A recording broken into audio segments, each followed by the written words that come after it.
Persoalan kemiskinan sangat erat kaitannya dengan kenaikan harga pangan. Kenaikan harga minyak goreng, BBM, dan LPG terus-menerus mengimpit rakyat.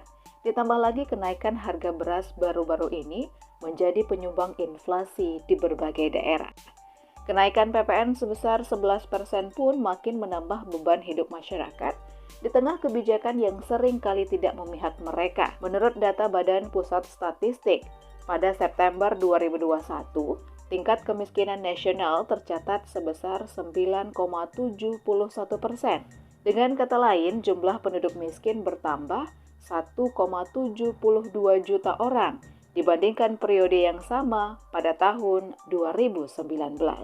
Sementara itu, berdasarkan data dari Tim Nasional Percepatan Penanggulangan Kemiskinan bahwa angka kemiskinan ekstrim di Sumatera Barat menurun 0,14% di tahun ini. Angka itu menurun dari 0,91%, 50,84 ribu di tahun 2021, menjadi 0,77%, 43,67 ribu tahun 2022. Nah, hebatnya angka penurunan tersebut merupakan yang tertinggi nomor 3 di Sumatera, beriringan dengan Jambi termasuk Sumatera Barat. Ranah Minang termasuk satu dari 20 provinsi yang mengalami penurunan kemiskinan ekstrim. Hal ini diungkapkan Kepala Badan Perencanaan dan Pembangunan Daerah Sumatera Barat, Medi Iswandi kepada MMC, Selasa 8 November 2022. Jumlah yang besar ini belum berbicara indikator kemiskinan yang masih menjadi perdebatan. Pasalnya, Badan Pusat Statistik memberikan 12 kriteria kemiskinan yang begitu rendah. Misalnya, yang dikatakan keluarga miskin adalah yang berpenghasilan kurang dari Rp600.000 per bulan. Ini artinya satu keluarga baru bisa dikatakan miskin jika makan per hari kurang dari Rp20.000 per keluarga. Nah, bagaimana dengan keluarga yang berpenghasilan Rp1 juta? Jika mereka terdiri dari 3 anggota saja, yaitu anak, ayah, dan ibu, masing-masing dari mereka hanya bisa makan sehari kurang lebih Rp10.000.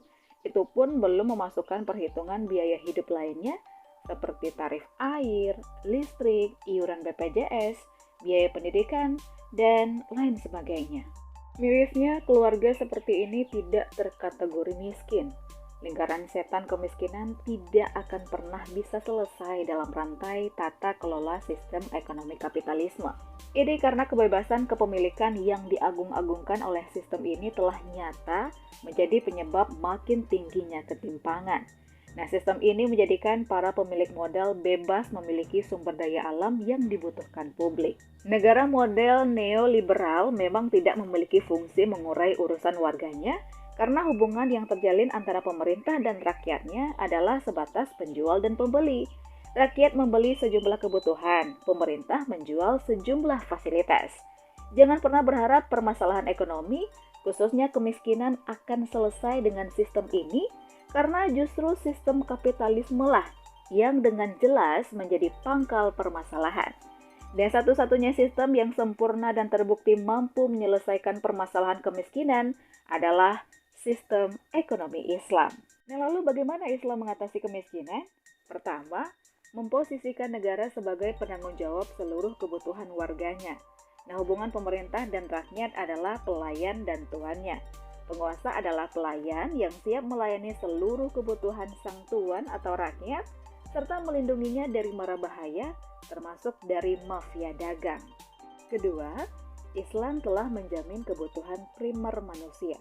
Nah, jangankan pangan yang merupakan pokok utama kebutuhan manusia, sandang dan papan, serta kesehatan, pendidikan, dan peradilan pun akan dijamin oleh negara. Ketiga, khilafah akan mengatur kepemilikan berdasarkan syariat, sehingga sumber daya yang dibutuhkan publik tidak boleh dikuasai swasta. Negara hanya bertugas mengelolanya dan mengembalikan manfaatnya kepada umat sebagai pemilik sahnya. Distribusi kekayaan di tengah masyarakat pun diurus oleh negara. Tidak seperti sistem kapitalisme yang hanya mengandalkan harga. Keempat, negara akan menciptakan lapangan kerja yang dengan itulah kepala keluarga bisa menafkahi keluarganya. Pengelolaan mandiri terhadap seluruh sumber daya alam bisa menjadi wasilah penyerapan tenaga kerja. Nah, kelima, kekuatan Baitul Mal. Dengan melimpahnya pemasukan kas negara khilafah, yaitu Baitul Mal, akan mempermudah negara dalam menjalankan program dan memberi suntikan dana kepada rakyat yang membutuhkan. Nah, selain itu, pembangunan infrastruktur yang dapat memperlancar transaksi membutuhkan dana besar, dan oleh karenanya kekuatan Baitul Mal adalah satu kunci dalam kesuksesan perekonomian. Wallahu alam.